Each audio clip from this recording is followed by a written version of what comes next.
dressed, George. Mr. Baxter's holding the job open for you with the construction company. Now, you go down there and get it. Yeah, but honey, shoveling sand into a cement mixer, why, that ain't my line of work. You see, I'm more the executive dictaphone button pushing type. You go down there and see Mr. Baxter and get that job. He's only holding it for you because he's an old friend of my family. Well, honey, I just can't go busting in there and start throwing sand around. I got to have references, and it'll probably take me 2-3 weeks to get somebody to referend a good word for me. Get up here, go. I've already told Mr. Baxter all about you. And he's still willing to hire me, huh? This is the showdown. You're going to go to work, earn a living, and start acting like a responsible, respectable family man. And if you don't bother coming back to me. Well, honey, being you put it to me in that sentimental manner, I guess I'll have to go. I'll see you later. Andy, I'm glad to see you've gotten this job with the insurance company. Yeah. You know, Amos, you're making a real smart move getting this college education policy for Arbadello. Well, it's really a good thing, you know, Andy. Yeah. My papa had got one of these for me. I would have been going to college when I was 17 if I'd have been out of grammar school. Yeah, well, I'll send you a check for the first premium. Thanks, Amos. How's the insurance business been going? Oh, good. I've been on the job a month now and already sold 2 policies. Yeah, to who? You and me. But I got some more calls to make. I'm going over to Kingfish's place now. Glad to hear that. Yeah, well, thanks again, Amos. I got to get going. See you later. Well, so long, son, and good luck. Thanks. Now, this will be your job, Stevens. You shovel sand from this pile into the cement mixer. Oh, that's fine, Mr. Baxter. I go shop around for a shovel. I remember a pretty good shovel store up in Connecticut. You don't have to buy a shovel. We give you one. Now, how about getting to work? This all-day job? Put in a full day. 8 to 5, you work. 8 to 5. What's the odds if I don't work? Look, Stevens, your wife told me you'd try to weasel your way out of this job, but she gave me strict instructions not to let you. Are you going to start now or in the morning? Well, 9 o'clock now. You quit at 5. The day pretty well shot. I'll see you in the morning.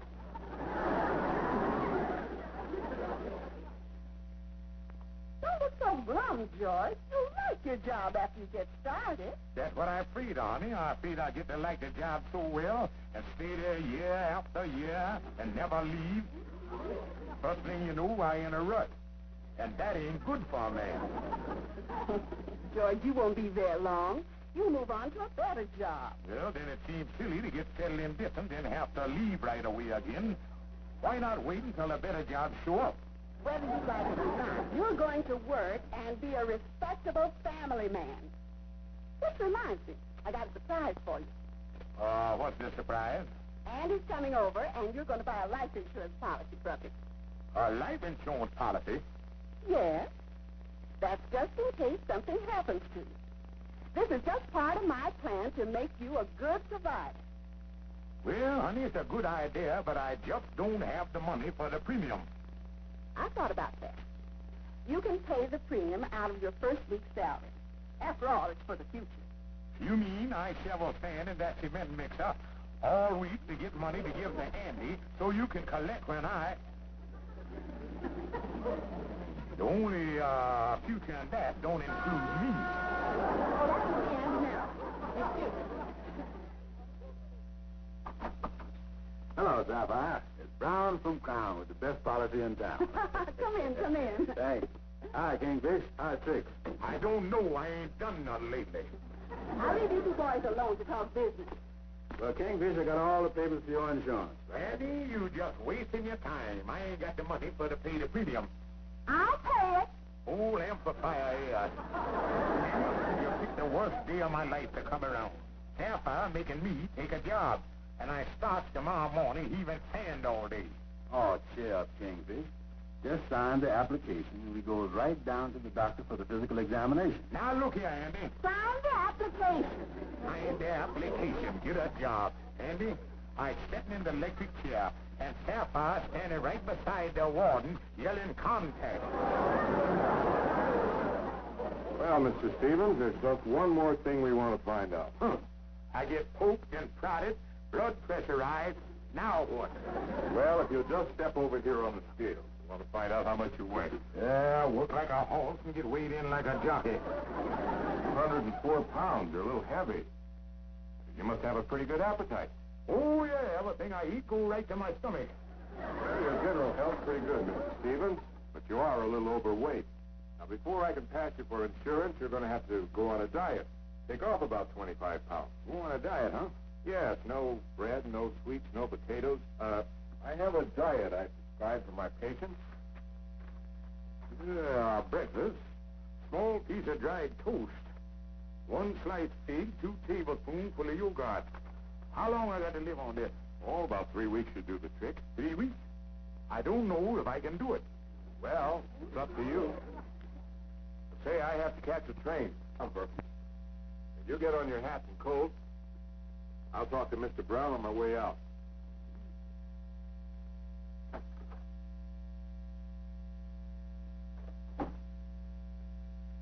Hi, Doc. Is everything all right? I'm afraid not. Mr. Stevens isn't insurable.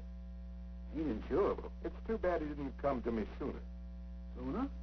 It's a crime when a healthy man like that lets himself go that far. Now he'll have to pay for it. Pay for it. I gave him a special diet, but I think he's too weak. I don't think he'll last 3 weeks. Won't last 3 weeks. Hey, Doc.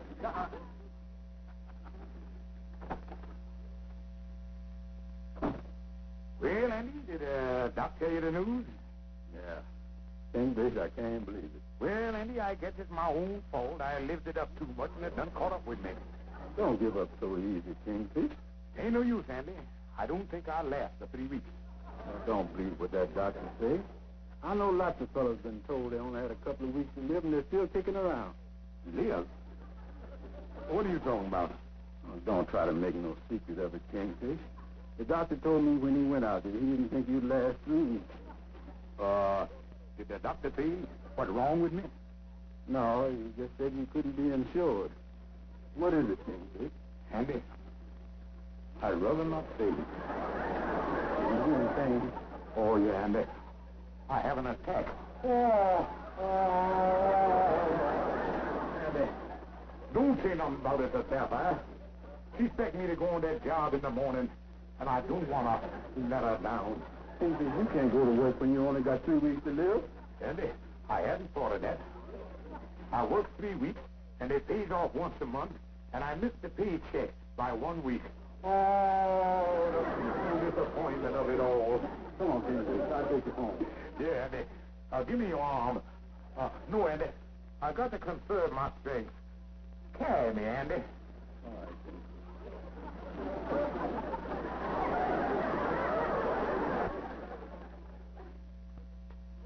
There it is, Sapphire, right on the calendar. Oh, George. Dry yourself, honey. We got to face the facts. I done marked out my time here. 3 weeks. Beginning today and ending here. Oh, George. D-Day. D for departure. Hang it up on the wall there, honey. Where I can keep my eye on it. Oh. Oh, George, you're so brave. Well, no use in messing up the enjoyment of my last few hours. Got to keep the chin up. Carry on. Good show. Pip, pip, and all that stuff. Well, didn't the doctor give you a prescription or anything? Well, like Andy told you, he gave me a diet. Well, what can you have to eat? Well, first day, breakfast. Filet mignon, medium rare with mushrooms. Lunch, fried chicken and candied yams. Dinner, broiled lobsters and strawberries and cream for dessert. Are you sure that's what he wants you to eat? Yes, darling. That's what he calls the last chance diet. Well, George, you can have anything you want. Anything.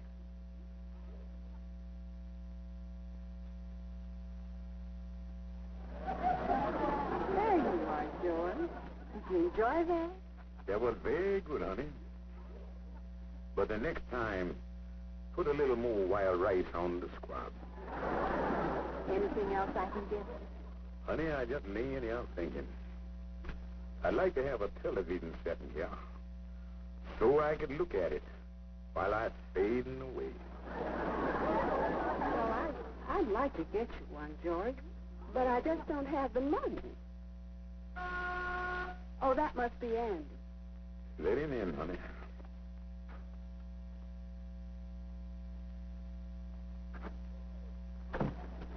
Andy, money.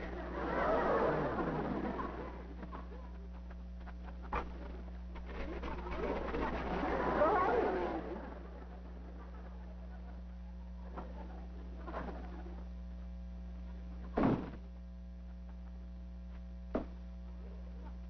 Hi, Kingfish. Read my temperature for me, Andy. Oh, below zero. Kingfish, you acting up. Oh, Andy, I'm having another attack. Oh, sit down a while and watch me suffer.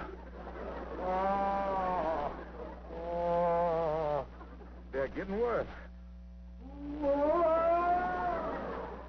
Is there anything I can do for you, Kingfish? Yeah, Andy. Hand me that pad and pencil over there. Sure, Kingfish.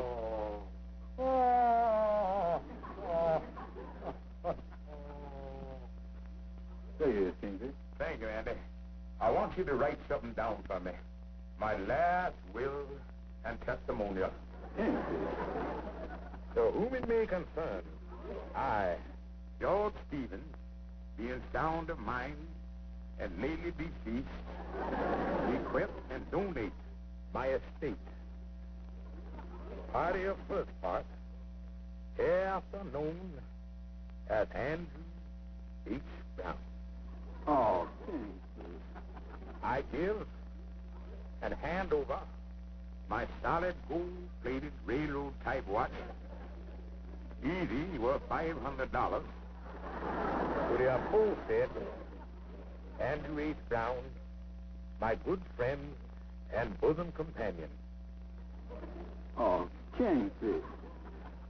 Andy, I just realized what a terrible thing I doing to you, leaving you this watch. What's that? The inheritance tax.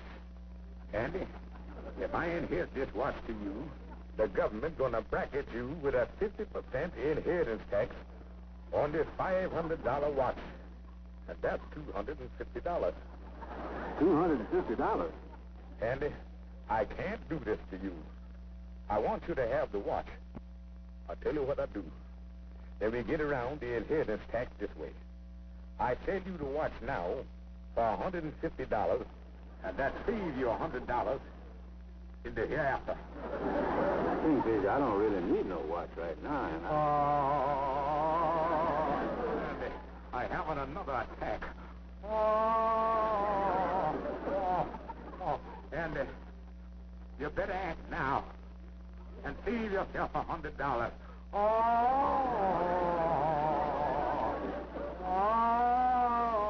All right, Kingfish. I'll do it. It was a nip and tuck all the way until the local club fell apart in the last of the 8th. And that's the sports page for the day. Now for the human interest story of the day. In St. Louis, the friends of the late Augustine Wingate banded together and collected $1,000 for a memorial portrait of the financier.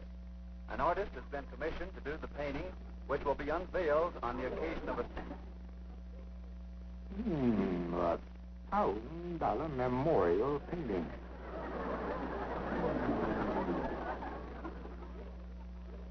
And Andy, I think the memorial painting should be hung right there behind my chair in the lodge hall to fill the void that I done left behind. Yeah, that'll cover up that hole in the wall there pretty good. Andy, I'm glad you like the idea.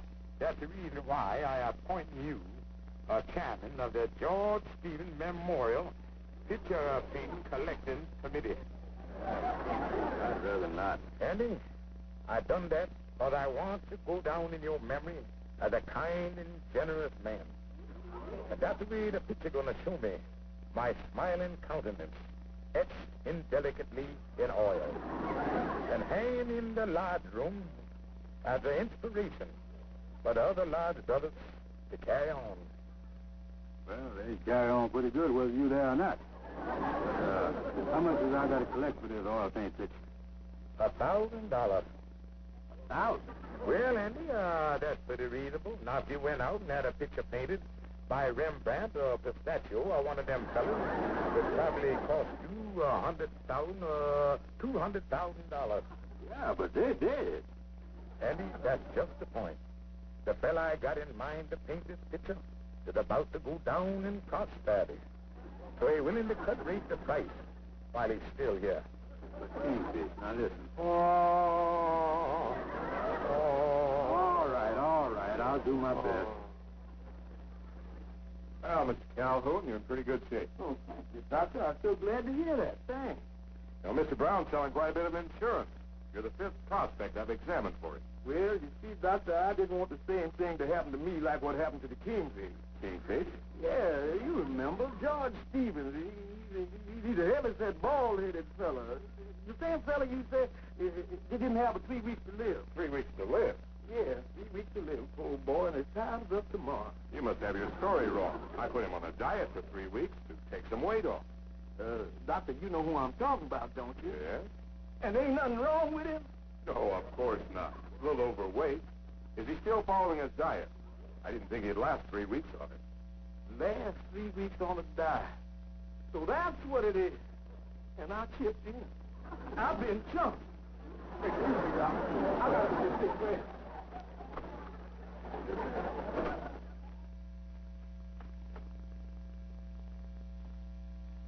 Mr. Stevens? Oh, Doctor, I'm so glad you're back. I want to talk to you about my husband. Yes, and I'd like to talk to you about him, too.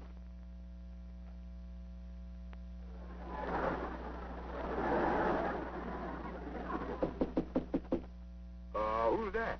Me, Kingfish. Can I come in? No, you can't come in now, Andy. I haven't a spell. Oh.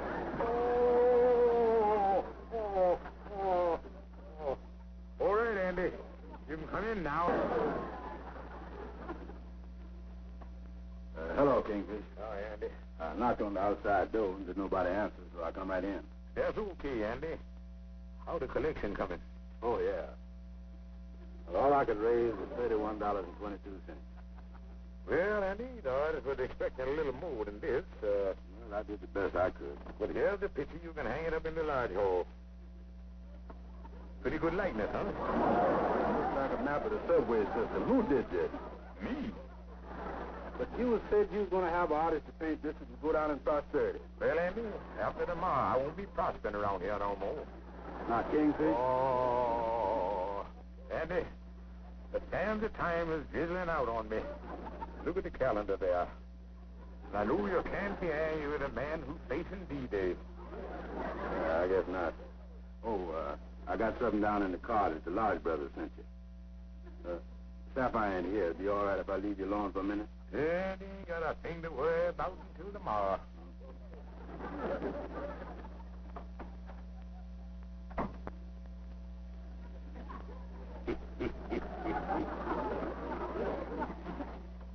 Hi, Andy. Where's the Kingfish? He's in the bedroom. Go in there and keep him company for a few minutes.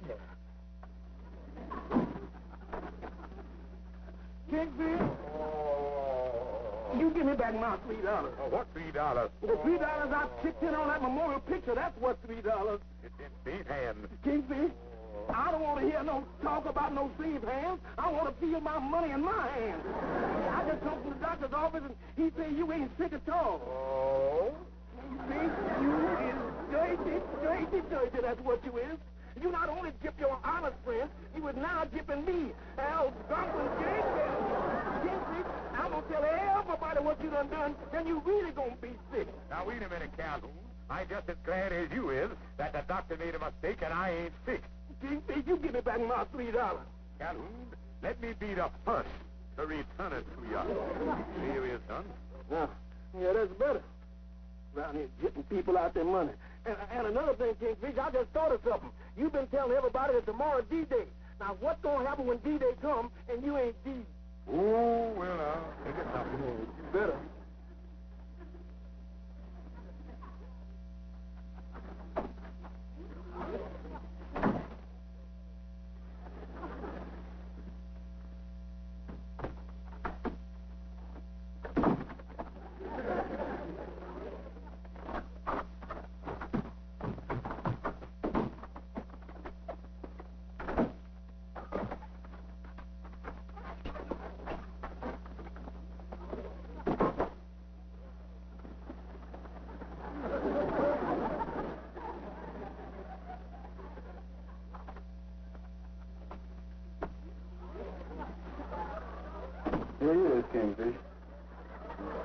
brothers in the lodge.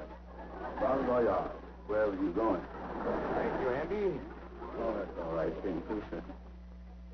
Hey, what you doing with your hat on? Oh, Andy, did you, hear them old-time Westerners what died with their boots on? Yeah. Well, I come from a clan that died with their hats on. Hey, what's this suitcase doing here? Well, I tell you, Andy, it's like this. Hey, you all dressed. Oh, and my clan died with their clothes on. Almost to the end. Kingfish, you going someplace. Andy, I didn't want to tell nobody, but I got to thinking, and I thought it'd be the decent thing to spare my friends my last moment. So I'm going to pack up here, and I'm going away, where I can fade away private life. Yeah. Where you going? Tombstone, Arizona. Say, Kingfish, if you fading out, what are you taking these swimming trunks along for? Well, now, Andy, in these fading cases, a man never knows what direction he's going in. There's just a chance that he might end up in a hot climate. Want to do a little swimming. Now, look, Kingfish. Andy, I think it's best this way. I don't want to see the sadness on your face, but I take off to apply for membership in the big lodge hall in the sky. Yeah, well, I guess it's better this way. Well, so long, old pal. Au revoir. Till we meet again, someplace, somewhere. Yeah, somehow. Yeah, but how are we going to know when it happens? Well, Andy, when it happens, I'll send you a telegram. Oh, yeah. Thanks.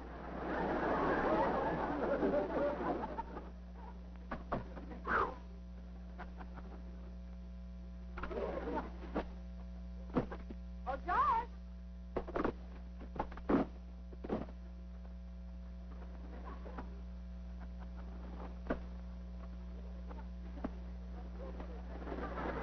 Oh. How are you, George? Do you feel worse?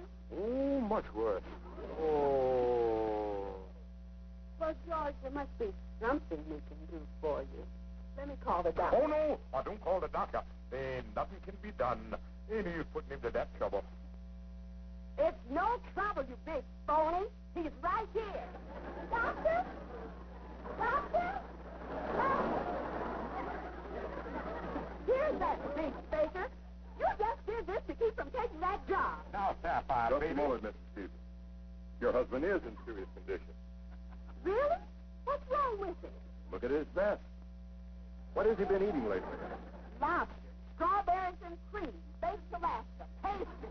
Why, he was overweight when he came to my office 3 weeks ago. He must have put on 40 pounds since then. Doctor, is that bad? Bad. Bad. With all that weight?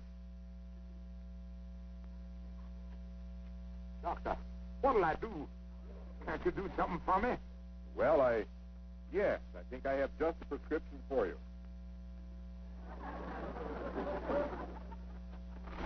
Here, start that first thing in the morning.